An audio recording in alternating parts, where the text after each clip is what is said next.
अरे देखकर नहीं चल सकते क्या? आई एम सो सॉरी, मेरी गलती थी। हाँ, हर बार गलती लड़कों की ही होती है। लेकिन इस बार लड़का जेन्युइनली सॉरी भी तो बोल रहा है। वाओ, तुम भी ये बुक पढ़ती हो क्या? जी। नाइस। तो तुमने मुझे माफ कर दिया। ओह हाँ, इट्स ओके, कोई बात नहीं। मैं भी एक्चुअली थोड़ी जल्दी में थी। फिर ठीक है, ये लो तुम्हारी बुक्स। रोहित और नीतू दोनों एक ही कॉलेज में पढ़ते थे। रोहित कॉलेज का बहुत ही हैंडसम लड़का था। वो पढ़ाई में इंटेलिजेंट होने के साथ साथ एक समझदार इंसान भी था। वहीं दूसरी तरफ नीतू भी सीधी सादी और पढ़ाई में ध्यान देने वाली लड़की थी। भाई इसके जूते देख, ऐसे लग रहा है जैसे किसी डोनेशन कैंप से उठाए हों। हाँ यार, हमारे नौकर के जूते भी इससे कहीं अच्छे दिखते हैं। तुम्हें शर्म नहीं आती किसी का मजाक उड़ाते हुए? तुम्हें पता है तुम लोगों में और इसमें क्या फर्क है? तुम लोग बस अपने पापा की कमाई उड़ाते हो, और ये अपनी मेहनत से अपने घर का खर्च भी चलाता है और पढ़ता भी है, क्योंकि इसके पापा नहीं है। अरे मजाक कर रहे थे यार। मजाक तब तक ही अच्छा लगता है जब तक किसी को हंसाए, ना कि उसकी आंखों में आंसू लाए। अरे ठीक है भाई, सॉरी, अब चल छोड़। थैंक यू भाई। आज तुमने मुझे एम्बेरस होने से बचा लिया। वो तो ठीक है, लेकिन हर बार कोई नहीं आएगा तुम्हें बचाने। तुम्हें अपना स्टैंड खुद भी लेना चाहिए। ये देख सब सर झुका लेते हैं। नीतू वहीं कोने में बैठी ये सब कुछ देख रही होती है। उसकी आंखों में रोहित के लिए रिस्पेक्ट झलकती है। कुछ दिनों बाद उनका प्रैक्टिकल एग्जाम का दिन आ जाता है। सभी स्टूडेंट्स अपना प्रोजेक्ट लेकर खड़े होते हैं। वहीं राजू एक कोने में उदास बैठा होता है। रोहित उसके पास जाकर बोलता है। राजू, क्या हुआ? तू इतना उदास क्यों है? क्या बताऊं यार, इतनी मेहनत से मैंने ये प्रोजेक्ट बनाया था। आज पता नहीं किसने ये तोड़ दिया। ला दिखा कहाँ से टूटा है। अब क्या करूं यार, प्रोजेक्ट सबमिट करने में आधा घंटा ही बचा है। अगर टाइम पे सबमिट नहीं करवाया तो मैं फेल हो जाऊंगा। तू टेंशन मत ले, ये तो आधे घंटे में सेट हो जाएगा। चला, अभी इसे ठीक करते हैं। ये कहकर रोहित राजू का प्रोजेक्ट ठीक करने में उसकी मदद करता है और राजू अपना प्रोजेक्ट टाइम से सबमिट करता है और पास हो जाता है। थैंक यू भाई, आज तेरी वजह से मैं पास हो गया, वरना मेरा 1 साल बर्बाद हो जाता। अरे कोई बात नहीं, तू पास हो गया, बस और क्या चाहिए। नीतू भी वहीं खड़ी सब देख रही होती है और मन ही मन सोचती है। अरे यार, आजकल ऐसे लड़के कहाँ मिलते हैं? कितना अच्छा लड़का है ये। आज पहली बार नीतू किसी लड़के की तरफ अट्रैक्ट हुई थी। अब नीतू जब भी रोहित को देखती, उसकी आंखों में एक अलग ही चमक होती। ऐसे ही दिन बीतते जाते हैं और दोनों में बातचीत होना शुरू हो जाती है और दोनों अच्छे दोस्त बन जाते हैं। रोहित, ये देखना मेरी प्रेजेंटेशन चल ही नहीं रही। मैंने बैकअप भी रखा था। वो फाइल भी करप्ट हो गई है शायद। लाओ, मैं देखता हूँ। अब मैं क्या करूं? क्लास में सब लोग मुझ पे हंसेंगे। ये लो मेरी पेन ड्राइव, हो सकता है ये तुम्हारे काम आ जाए।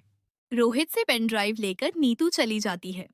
अपनी प्रेजेंटेशन देने के बाद नीतू रोहित के पास आती है। Thank you Rohit. अरे थैंक यू किस बात का?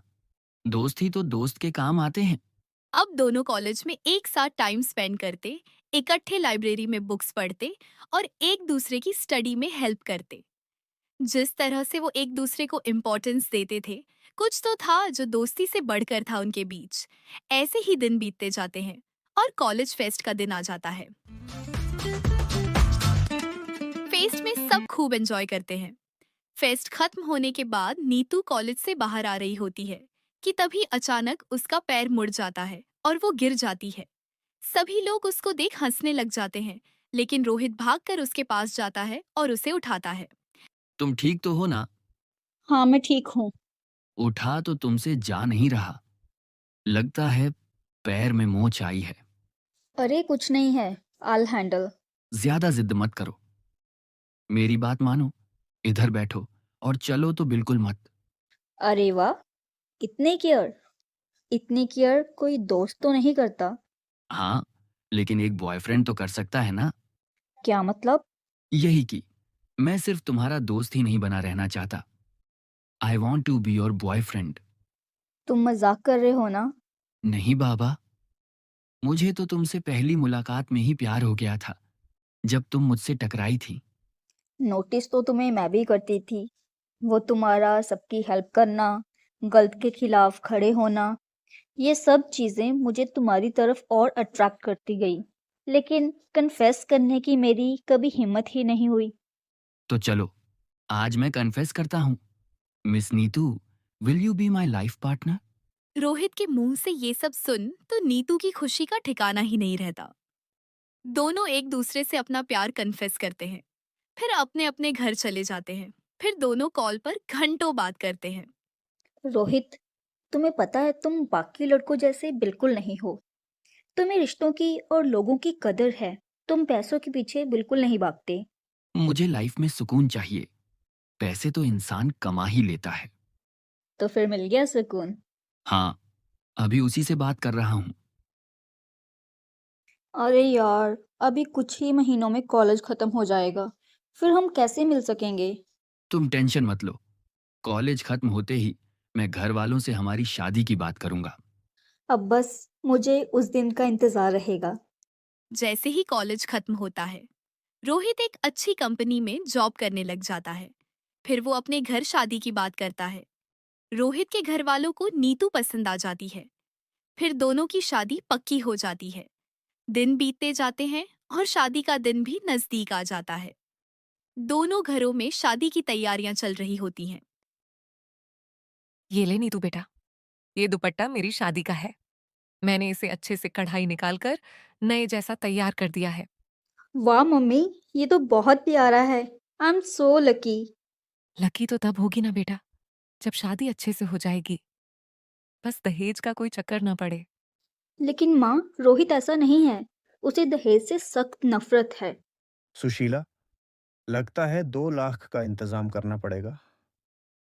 वर्मा जी ने डायरेक्टली तो नहीं बोला, लेकिन उनका इशारा उसी तरफ था। पापा, ये आप क्या कह रहे हैं? हाँ बेटा, कुछ तो दहेज देना पड़ेगा, वरना समाज में हमारी क्या इज्जत रहेगी। लेकिन पापा, जो दहेज से मिले वो इज्जत नहीं, सौदा है। अब क्या कर सकते हैं बेटा, कुछ तो करना पड़ेगा। उस तरफ रोहित के घर भी दहेज की ही बातें चल रही होती हैं। महेश जी अच्छे इंसान हैं, लेकिन दहेज में कुछ घर का सामान और सिर्फ बाइक। आजकल तो लोग कार देते हैं। पापा, शादी एक प्यारा बंधन होता है, कोई बिजनेस डील नहीं। तुम नहीं समझोगे। समाज में रहने के लिए ये सब करना जरूरी है। जब तेरी बहन की शादी होगी तब तुम समझोगे। रिश्ते प्यार से चलते हैं, पैसों और दिखावे से नहीं।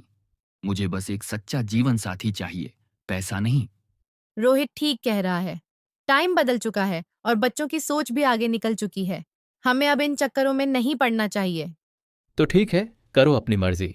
अपने पापा की बातें सुन रोहित थोड़ा उदास हो जाता है, लेकिन कुछ नहीं कहता। अगले दिन बारात जाने का समय आ जाता है।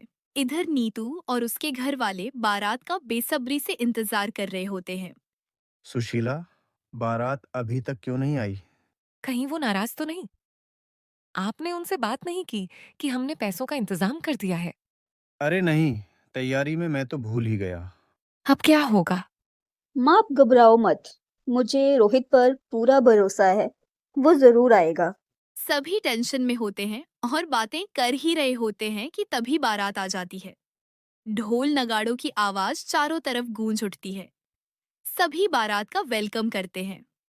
उधर रोहित के पापा बारात में शामिल तो होते हैं, लेकिन बुझे मन से। समधी जी, आप चिंता मत कीजिए। मैंने दहेज के लिए 2 लाख रुपए का इंतजाम कर दिया है। आप बस खुशी खुशी सारी रस्में कीजिए। ठीक है शर्मा जी। शादी के मंडप पर रस्में चल रही होती हैं। महेश जी शगुन की थाली में 2 लाख रुपए रखकर देते हैं। ये देख रोहित कहता है, पापा जी, ये आप क्या कर रहे हैं? अरे बेटा, ये शगुन है, तुम रखो इसे। नहीं नहीं, आपने अपनी बेटी मुझे दे दी। इससे ज्यादा कीमती कुछ और क्या हो सकता है? आप बस हमें आशीर्वाद दीजिए कि हम सदा खुश रहें। मुझे दहेज में पैसे नहीं, सिर्फ प्यार चाहिए। मेरा आशीर्वाद तो हमेशा तुम्हारे साथ है बेटा। रोहित की बात सुन नीतू के माँ पापा इमोशनल हो जाते हैं। शादी संपन्न होती है और नीतू की विदाई हो जाती है। इधर रोहित के घर सब खुश होते हैं, सिवाय उसके पापा के। काफी दिन बीत जाते हैं। फिर एक दिन रोहित इंस्टाग्राम स्क्रॉल कर रहा होता है कि अचानक उसके सामने उसकी शादी की रील आती है जो वायरल हो चुकी होती है। नीतू, ये देखो, हमारी रील ट्रेंडिंग पे चल रही है। रोहित और नीतू की शादी ने बदली लोगों की सोच। अगर आप भी चाहते हैं दहेज के खिलाफ आवाज उठाना तो फॉलो कीजिए #दहेज में सिर्फ प्यार। दोनों अपनी रील देख रहे होते हैं, तभी रोहित के पापा उसके पास आते हैं और कहते हैं, बेटा, अभी तेरी बहन के ससुराल वालों का फोन आया था। उन्होंने कहा है कि दहेज में 1 रुपया भी नहीं लेंगे और शादी भी बिल्कुल सादे तरीके से करेंगे। अजी, मैंने कहा था ना कि आजकल टाइम बदल गया है, बच्चों की सोच अब बदल चुकी है। नहीं भाग्यवान, ये सब रोहित की वजह से हुआ है। इसकी शादी की रील जो वायरल हुई थी, उसने बहुत से लोगों की सोच को बदल दिया, खास करके मेरी। देखा पापा, मैंने कहा था ना कि रिश्ता सिर्फ सच्चे मन से चलता है ना कि पैसों से। तू ठीक कह रहा है बेटा। नीतू बेटा, मुझे माफ कर दो, मैंने तुमसे हमेशा रूखा बर्ताव किया। अरे नहीं पापा जी, कोई बात नहीं। इस दिन के बाद सब हंसी खुशी रहने लग जाते हैं। एक ऐसा परिवार जहां सब रिश्तों को अहमियत देते, ना कि पैसों को। रोहित और नीतू की शादी ने ऐसा बदलाव लाया जिसकी समाज को सच में जरूरत थी। एक बात जो हमें हमेशा याद रखनी चाहिए, शादी कोई सौदा नहीं, एक भरोसा है। अगर हर बेटा दहेज में सिर्फ प्यार मांगे तो हर बेटी बिना डर के मुस्कुरा सकेगी।